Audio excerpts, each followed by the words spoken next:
Hello student, আমার নাম কৌশিক চন্দ্র। আচার্য life science ক্লাসে আজকে তোমাদের সবাইকে স্বাগত। আজকে ক্লাস 10-এর প্রথম চ্যাপ্টারের একটি বিষয় আমি আলোচনা করব। বিষয়টা হচ্ছে চোখ, যেটা দেখে তোমরা আমার এই ভিডিওটি দেখবে। সেই বিষয়টা কি করে কাজ করে, সেই অর্গানটা আমাদের কতটা গুরুত্বপূর্ণ, সেটাই এই ভিডিওতে আমরা আলোচনা করব। তাহলে দেরি না করে আজকে ক্লাসটা শুরু করা যাক।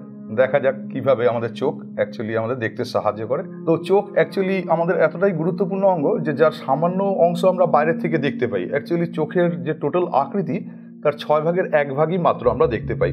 আমরা চোখে যেরকম দেখতে পাই সেটা অনেকটা এরকম। চোখের মধ্যে 6 ভাগের 1 ভাগ বলতে সেটা আমাদের আই বলটা যে টোটাল আছে, টোটাল আই বলটা অনেকটা বড় হয়। সাপোজ এই রাউন্ডটা সেই আই বলটা, আর তার 6 ভাগের 1 ভাগ বলতে এই অংশটা আমি বলতে চাচ্ছি, এটা আমরা দেখতে পাই। আর টোটাল 6 ভাগের 5 ভাগ আমাদের চোখের মধ্যে যে মাথার যে অংশটা, যেটাকে আমরা বলছি অক্ষিকোটর, তার মধ্যেই এটা পুরোপুরি যুক্ত থাকে। তো চোখের মধ্যে এই উপরের যে অংশটা, এটাকে আমরা বলছি ঊর্ধ্ব পল্লব, আর এটাকে বলি নিম্ন পল্লব। চোখের একদম কেন্দ্রীয় অঞ্চল, যেটাকে আমরা চোখের মণি বলে থাকি, অ্যাকচুয়ালি বিজ্ঞানের ভাষায় এটাকে আইরিশ বলা হয়। আর আইরিশের মাঝখানে একটা ছিদ্র থাকে যা দিয়ে লাইট অ্যাকচুয়ালি চোখে প্রবেশ করে, সেটাকে বলা হয় তারারন্ধ্র। চোখের এই হোয়াইট অংশটাকে বলা হয় স্ক্লেরা। আর ঊর্ধ্ব পল্লবের সাথে কিছু এরকম হেয়ার থাকে যেগুলো চোখের পাতা নামে পরিচিত। এরা চোখকে প্রোটেকশন করে, ধুলোবালির হাত থেকে চোখকে রক্ষা করে।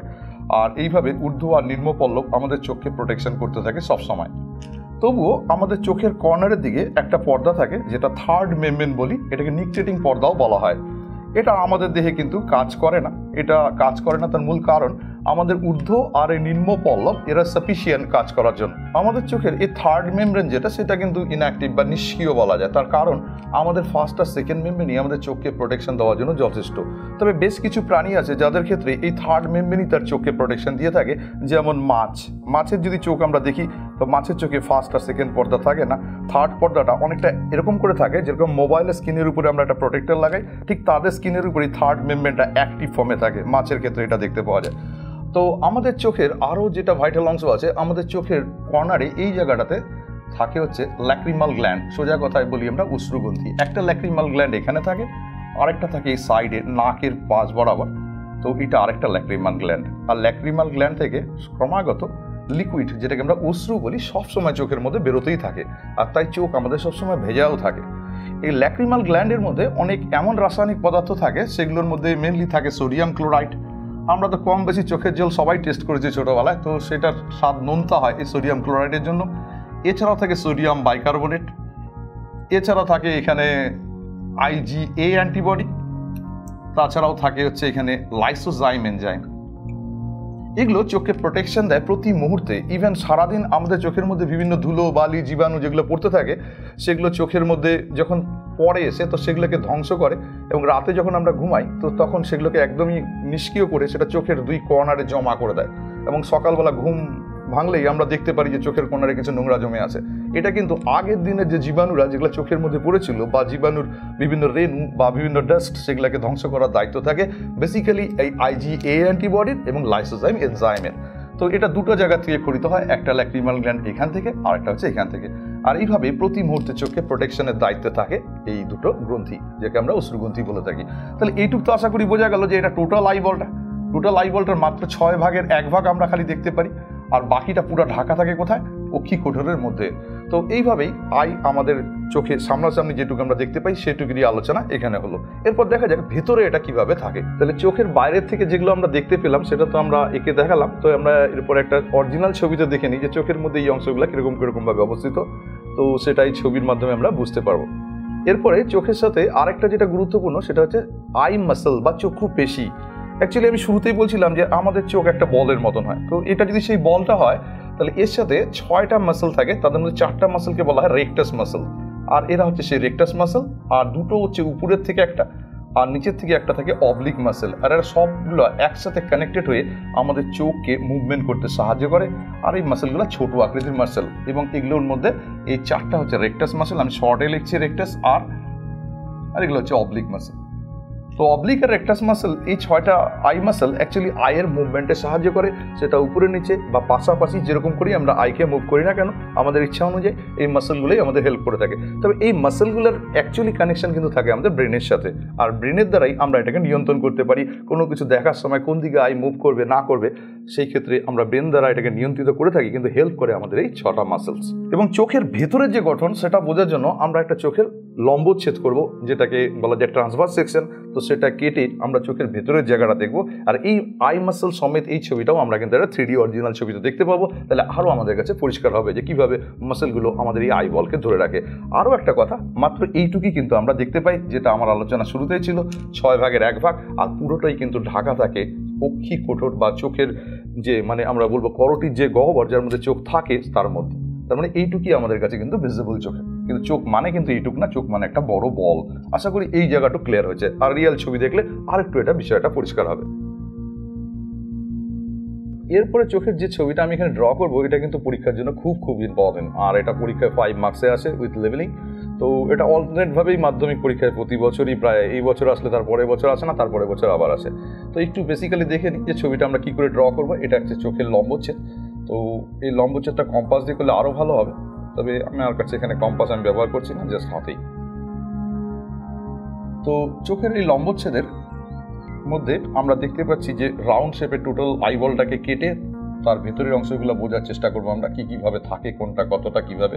আর এই ডায়াগ্রামটাই কিন্তু ইম্পর্টেন্ট মেনলি, আর বাকি ডায়াগ্রামগুলো আমরা করলাম ওগুলো পরীক্ষার জন্য ইম্পর্টেন্ট না, তবে এটা খুবই ইম্পর্টেন্ট। তো চোখের মধ্যে এটা হচ্ছে চোখের লেন্স। তো লেন্স আমাদের উত্তল দুই সাইড থেকেই কিন্তু উঁচু হয়, এরকম হয় আমাদের অ্যাকচুয়ালি লেন্স। তো সেটা এখানে দেখা যাচ্ছে যে লেন্সটা উত্তল, আর একদম যে বাইরের যে লেয়ারটা, এই লেয়ারটাকে আমরা বলছি স্ক্লেরা। স্ক্লেরার পরে আরেকটা লেয়ার থাকে যেটা ডার্ক কালারে হয় এবং এটাকে বলা হয় কোরয়েড। এই লেয়ারটা মেলানিন দ্বারা তৈরি হয়, আর এর মেন প্রিন্সিপাল একটাই, যাতে আলো এর থেকে রিফ্লেক্ট হয়ে না যায়, আলো যতটা চোখে ঢুকবে সবটাই যেন এইটা দ্বারা অ্যাবজর্ব হয়ে যায়। তার ফলে কি হয় যে চোখের মধ্যে যখন আমাদের ভিশন তৈরি হয়, সেই ভিশন তৈরিতে এটা সুবিধা পায়, এটা ডার্ক কালারে হয়। তো এই লেয়ারটার নাম হচ্ছে কোরয়েড। কোরয়েডের পরে আরেকটা ভাইটাল লেয়ার যার নাম আমরা অনেক সময় শুনে থাকবো, সেটার নাম হচ্ছে রেটিনা। এইটা হচ্ছে সেই লেয়ার যেটাকে রেটিনা বলা হয়। তো কোরয়েডের পরবর্তী লেয়ার হচ্ছে রেটিনা। তার মানে বাইরের থেকে ভেতরের দিকে যদি চোখের আমরা লেয়ারগুলোকে দেখি, তাহলে একদম বাইরে কি লেয়ার আসছে, স্ক্লেরা, তারপর আছে কোরয়েড, তারপর আছে রেটিনা। তো এই রেটিনার স্ট্রাকচারটা অনেকটা এরকম দেখায় যদি আমরা লম্বচ্ছেদ করি। তো এরকম করে একটু তোমাকে আঁকতেও হবে পরীক্ষা হলে, সেজন্য আমার এটা দেখানো। একটা কম্পাস ব্যবহার করলে একটু সুন্দর হবে ছবিটা। তো চোখের এই লেয়ারগুলো ছাড়াও এর বাইরের দিকে একটা খুব পাতলা স্বচ্ছ লেয়ার থাকে যার নাম কনজাংটিভা। কনজাংটিভার পরে এই অংশটা, এই যে টোটাল যে অংশটা, যেটা আমরা টোটাল আইবলের যদি 6 ভাগের 1 ভাগ দেখি, সামনের দিকের অংশটা, এই অংশটাকেই বলা হয় কিন্তু কর্নিয়া। তো এইখানে একটা লিকুইড থাকে, যে লিকুইডটাকে বলা হচ্ছে অ্যাকুয়াস হিউমার,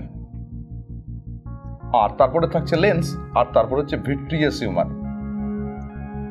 মাথায় রাখতে হবে ভিট্রিয়াস ভিতরের দিকে থাকে, তাহলে মনে রাখতে সুবিধা হবে, আর অ্যাকুয়াস থাকে বাইরের দিকে। এটা হচ্ছে লেন্স, এটা স্ক্লেরা, আর এটা হচ্ছে কনজাংটিভা। এছাড়াও চোখের সামনে আরেকটা লেয়ার থাকে যেটাকে আমরা বলছি আইরিশ।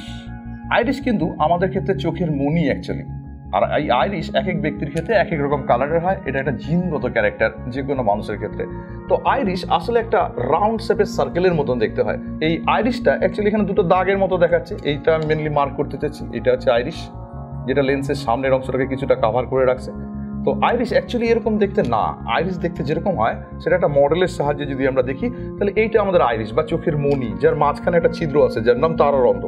কিন্তু যখন আমরা এই ছবিটা আঁকছি, তো তখন যেহেতু আমরা চোখে ক্রস সেকশনে দেখছি, তো তাই আইরিশটাকে দুটো দাগের মতোই দেখাবে, আর সেই দুটো দাগকেই কিন্তু আমরা এখানে দিয়েছি। তো এই জায়গাটা কনফিউশন থাকার কোনো দরকার নেই।